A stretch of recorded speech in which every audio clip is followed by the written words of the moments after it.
All right, what's going on? We're back for episode number 2 out of 3 today of the Ragni Show. And I'm super honored and privileged to have this guest here today, the one and only Dorothy. And I got to ask, so we know your real name is Dorothy, but when you guys were like deciding like what to go with, was it just like, all right, you know what? I'm just going to be known as Dorothy, like Madonna, Prince, Yeah, just yeah. that's it. Rihanna. Yeah, no, I couldn't think of a clever band name. So my manager's like, well, why don't you name the band after yourself? You're writing the music and you're singing, so why don't you do it? Not, I thought, oh, I don't really want to like, name the band after myself, but honestly, we couldn't think of anything clever, like the Kills or the Yeah Yeah Yeahs or Audio Slave. Like there was no cool band name that we could come up with. So just Dorothy was It something. it is like the hardest part, right? Like It really you is can write a bad band name. There's nothing worse. exactly, exactly. You can write a million amazing songs, but trying to find that one band name to stick. Right. Yeah. It's got to roll off the tongue really nice. Mine's just my name. I don't know if it rolls off, but it's who I am. And so it's me and that's who I am. And that's it. I'm not trying to pretend to be anything else. So well, honest to God, many things have surprised me as I started looking into all this stuff to talk to you today. But before all of that, I actually got to see you live. I guess it was 4 or 5 years ago when you were on tour with Lita Ford and Hailstorm. Saw you in Reading, Pennsylvania. Yes.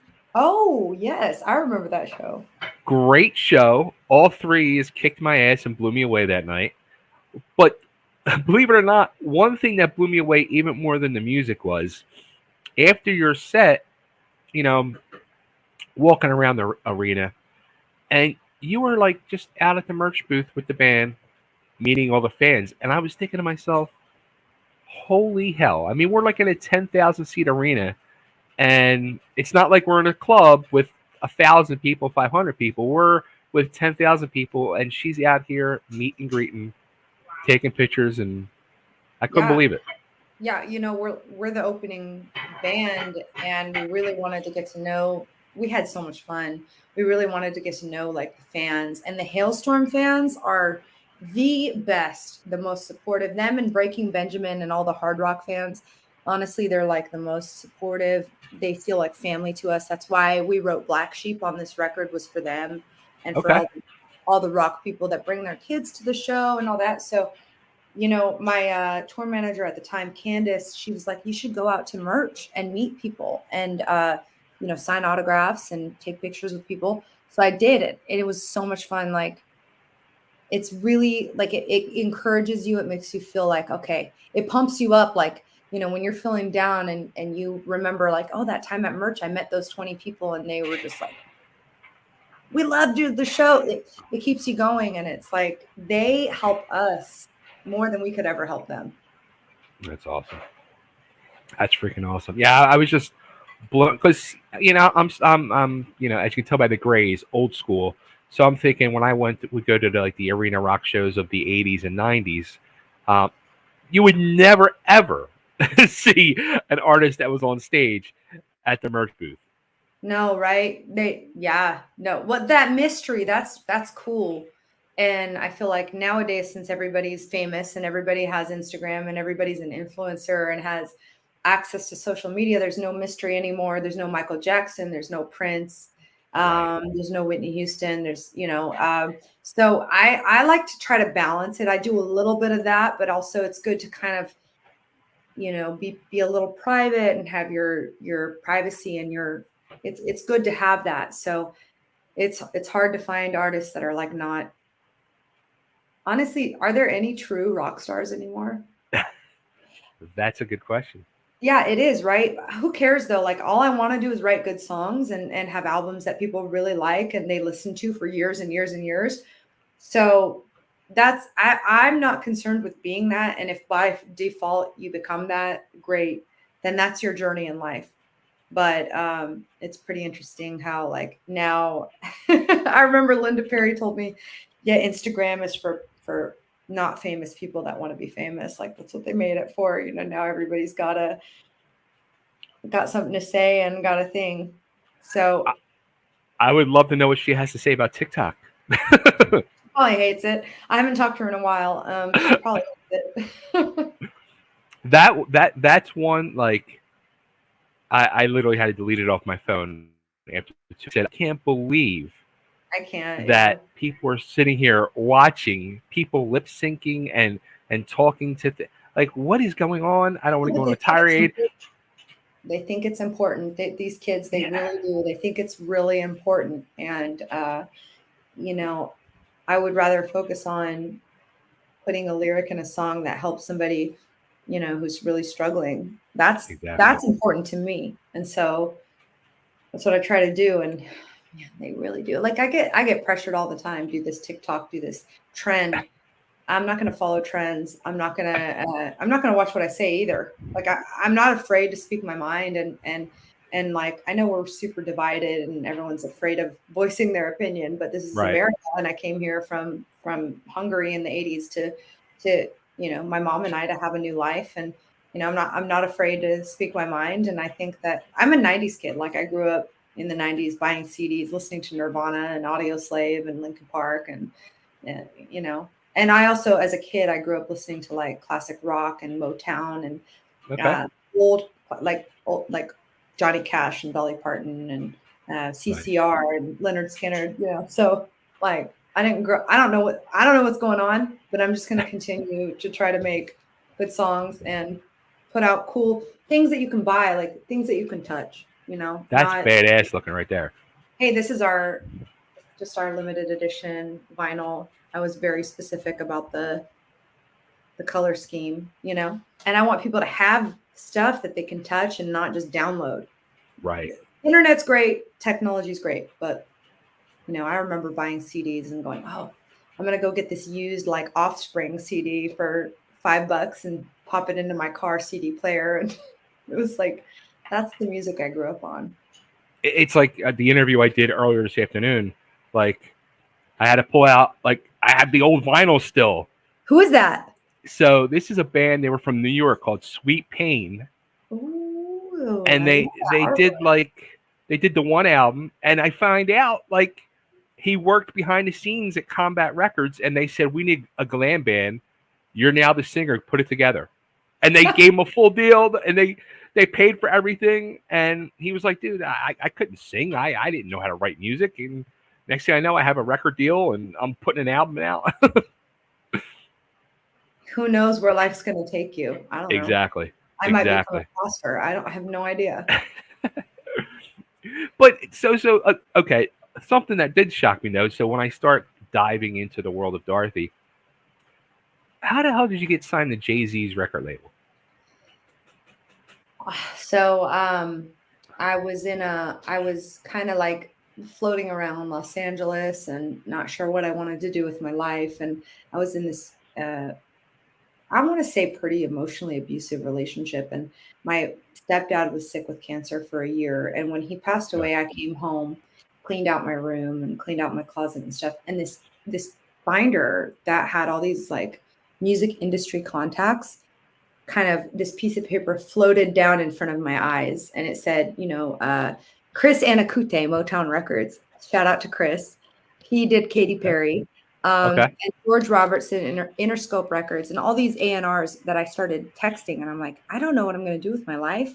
I have nothing. I've moved home. I stopped stripping. I'm broke.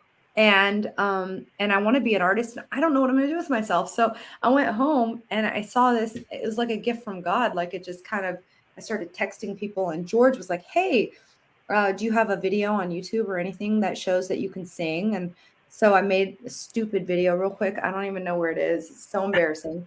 And then I went up to LA, had a meeting with him, and he walked me into Chris Anacute's office. So I had a Okay. meeting with him, and then he took me to Roc Nation to meet Jay Brown, who manages Rihanna, and Okay. and Jay was like, "I think you're a star.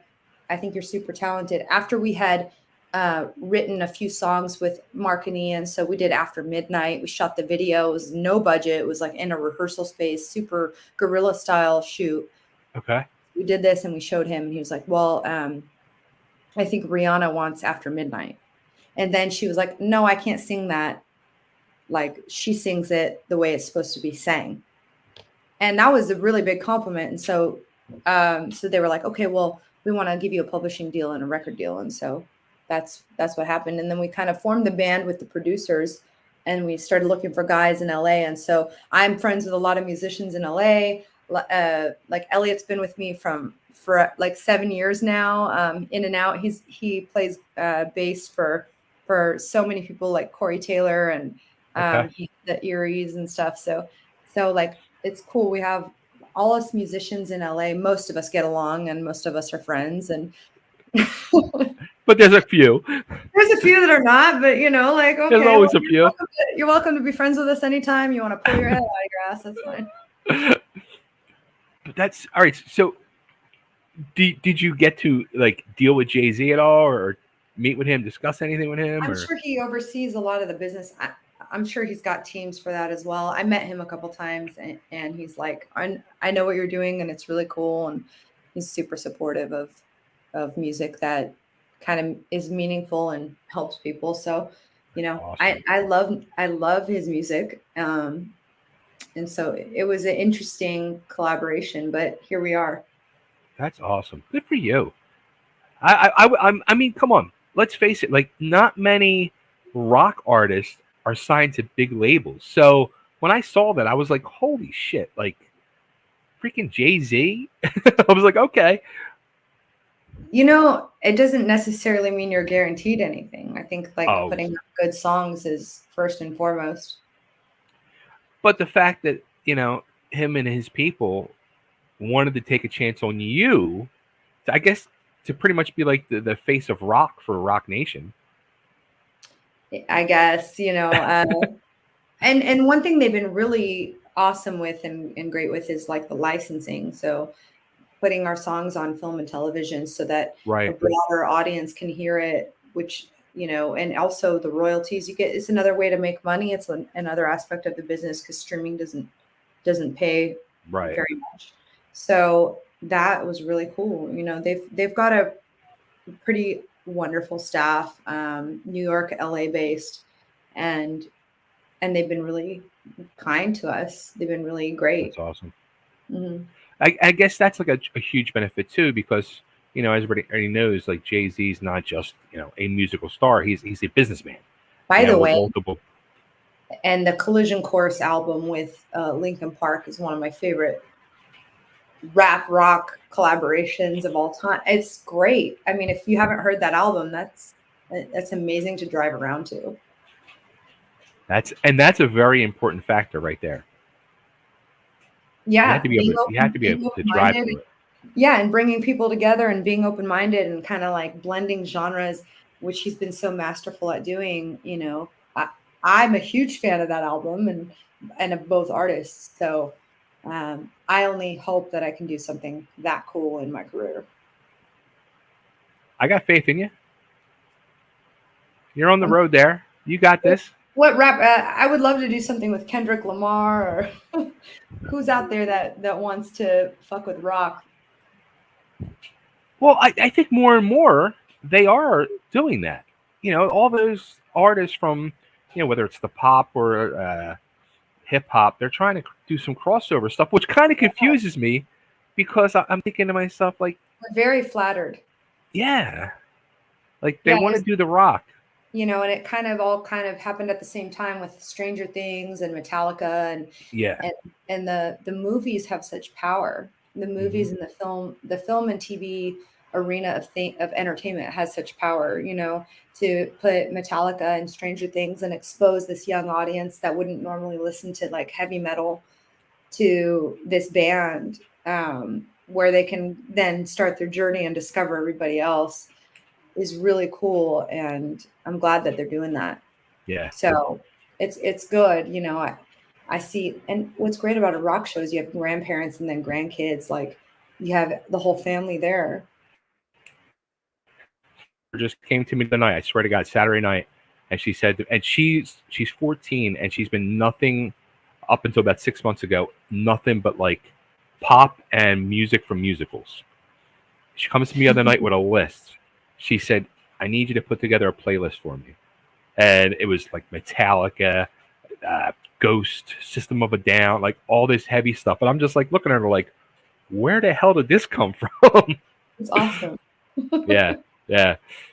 Um, so all right. So another surprising thing I see, like as you're going through, and you mentioned the streams and Spotify and YouTube, and it's like millions and millions and millions and millions. And then I saw somewhere that you actually like worldwide had over a billion streams. I have no really. I That's swear to great. God, Great news. We're like doing something right. I mean, that's yeah, really awesome. Yeah. that's like holy hell, like I wow. try to pay attention as much as I can, but uh, you know, that's great news to hear. That's amazing. Congrats to you. So the new album that came out earlier this year, "Gifts from the Holy Ghost." So this seems like it was it was sparked by a very scary situation that happened that turned into like a miracle. That sounds like it really inspired this album. Yes. No, it wasn't scary at all, actually. The overdose that happened on my bus was a miracle. That's the only thing I can describe it as. And I knew it was a miracle because the night before that, I was like, hey, I'm not religious well, I'm a born again Christian now, but at the time, I wasn't religious at all. I was just like, hey, God, if you're real and, you can hear me, I need a miracle. Like I need to see you. I need to know that you're real and that you can hear me. And the next day, our tech OD'd and died, and then he was dead for a while. And the paramedics came and revived him. And my boyfriend's a paramedic and a fireman, and they do that all day, every day. Like there's a lot of ODs that happen every day in every city in America, Hmm. across America. So, but there was something very special about this experience I had because I'd prayed that the night before, and then I feel like God kind of revealed this to me and was like, I'm in control. I'm here. I'm in control. You can trust Right. me. That's kind of the overall message I got from that experience, that takeaway that I got from that. So it changed my whole life. And it was kind of at a time when I was going into the next, soon to be going into the next record. So I think it just gave me like, oh yeah, there's something bigger than us, and life is amazing. I saw a miracle. So what a better way to start an album. I mean, Right. I wasn't scared at all. I was just like, this is really cool. Do you think that going into this album after that was like making it a more of a I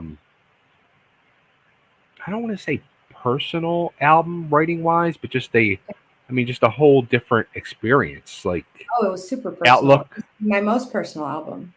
Okay. Yeah, it's my most personal. And because I didn't have anyone telling me, oh, you should sound like this, or you should dress like this, or you should do this and that and that. I just kind of was leaving one camp and in the next a season of my life, and the next transition. And so I was like, well, let go and let God. But what kind of album do I want to make? And I wanted it to be Right. more rock, more hard rock, and all the things that people kind of were telling me to not do, but kind of they won't. But here's the thing, those fans are the most loyal fans, and they bring their kids to the shows, they buy albums, they buy merch, and they're like, they grew up on the music I grew up on, and we're in the same family. And that's why we wrote Black Sheep. So that's who I am. Why would I deny who I am and what I Right. listen to? Yeah. So how different though was it too? Because I had read that you had said the previous album Rock is Dead was made fueled by whiskey, and then you went into this album being sober. That I feel like that part of my life definitely plays into music, but it's also separate. So like Rock is Dead, like I didn't think I had a problem. And I wasn't trying to improve my life in any way, but I was in a lot of pain. And I slowly started to realize that music was a really good outlet for me and felt right and felt natural. And as life progressed, up and down, lots of in and outs, lots of rehabs, lots of relapses, in and out. And I'm still on that journey and still trying to figure out like exactly what works. Right. And what works for you might not work for me. Like 12 step Sure. might work for someone, 12 step might not work for someone else. And maybe it's medication or therapy or church or exercise, and I try to kind of take the overall here is that I try to improve and live a better life than I was. So I call that like living above the veil of consciousness, like living conscious and being aware. And like, even though you might stumble and fall and relapse or pick up, you learn something each time. And when you pay attention, you grow as a person. And so that's really important to me. And I try to just stay awake. That's it. Right. Yeah.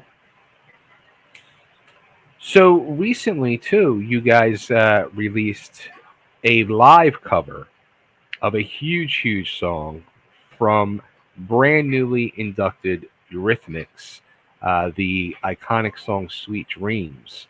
Um, that was something you guys have been playing live. So So was much fun. that Yeah. when they were going in? Was the final decision? Like, we got to put this out. Well, I grew up listening to them and Annie Lennox. I love her voice. And it kind of happened on accident during a rehearsal because we needed to fill in our set and we wanted to throw a cover in there because people know covers and they like it. It's familiar. They want to sing along. And Elliot started playing this bass line that sounded like Sweet Dreams. So I started singing Sweet Dreams and it just happened on accident.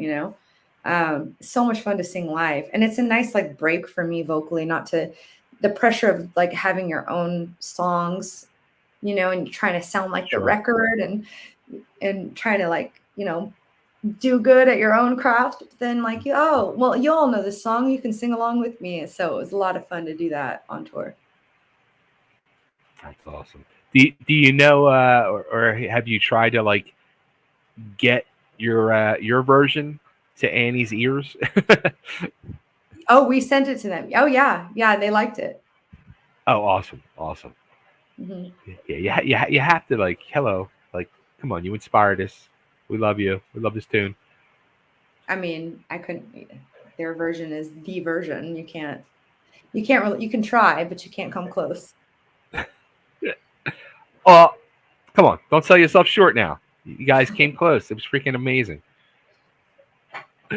So now, what's on the plans now? I guess you guys are off until springtime. Oh yeah. Well, we got this cool like variant of the Gifts from the Holy Ghost vinyl. I think it's pretty beautiful. That And is then we're badass. doing a show in LA in a week. So if Okay, you're in Los Angeles or Southern California area, we're going to play the Whiskey on the 20th.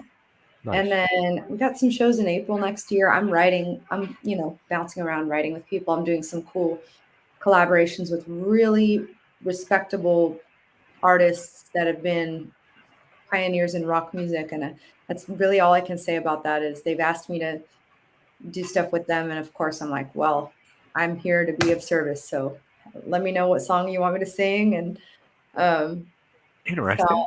that, Very yeah, interesting. holidays with the family and the cat.